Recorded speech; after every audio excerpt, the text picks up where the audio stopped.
Hey folks, so I just completed the 48-day cycle of Isha Kriya, and the short and sweet of it is I really like it. I like it a lot. The long story is I've been meditating for roughly 4 years now, and of those 2 years, I've been meditating with a book called The Mind Illuminated. It is. That's not the right book. I'll cut this part out. It is this book right here. I've read it a lot, and it's based off of the Buddhist teachings. And of my 4 years meditating and the 2 years of practicing this has been fantastic.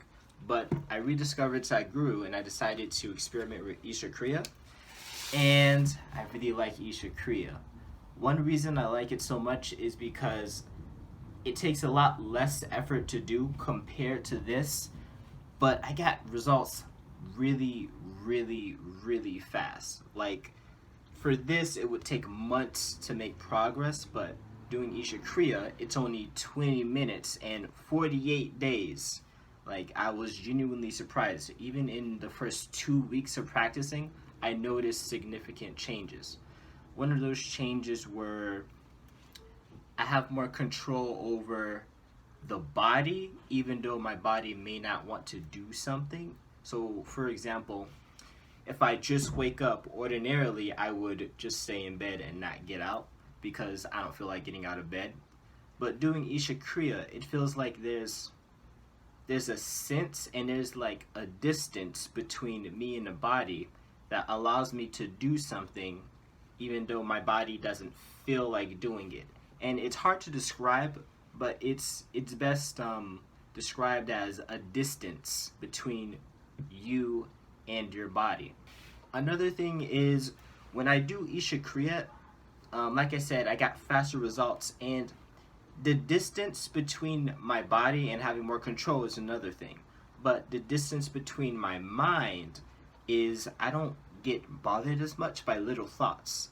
And over all the meditations that I've done, I like this sense of, I suppose, freedom from my mind compared to everything else I've done, because it's a lot more graceful and smooth. It's not like I have to force this feeling to create distance from my mind to not be compulsive with it. It's more like it happens automatically, like there's grace. So during a 48-day cycle, as it says, you practice Isha Kriya twice during those 48 days versus doing it once for 90 days. Now, this wasn't super difficult to do because it's really simple and elegant and enjoyable to do, at least for me. It was a lot more simple than the things I've done in the past to try and meditate, and that really helps during the process. Another thing to keep in mind, though, is that while I was doing this 48-day cycle, I was reading Sadhguru's Inner Engineering book as well, and I was practicing Upa Yoga.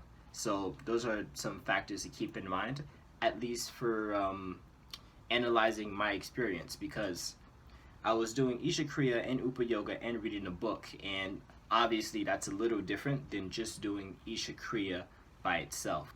So doing Upa Yoga, I found it helped a little bit in terms of doing Isha Kriya a little easier, because when you do it, you have to tilt your head back, and the first time I did it, it just felt like there was tension in my neck, and that was really uncomfortable to do. But one of the practices, the neck practices in Upa Yoga, it loosens my neck over time and made it feel a lot smoother and loose, and made Isha Kriya so much more comfortable to do. So overall, I'm pretty happy with how short but effective the practice is. Compared to everything I've done in the past, this is really short, but it's like a lot of bang for the buck. And I'm really happy with the results I've gotten over my 48-day cycle. Probably it would have been different, and this is a guess, it probably would have been different if I did a 90-day cycle, but I decided to do a 48-day cycle because I was curious to see the results I would get in a short amount of time. So overall, I'm pretty happy with it, and I'm excited to see and learn more of the things that Sadhguru has to offer over time, other than his inner engineering course and his other practice, Shambhavi Mahamudra. But that's another thing. Anyway, thank you for watching. Have a good one.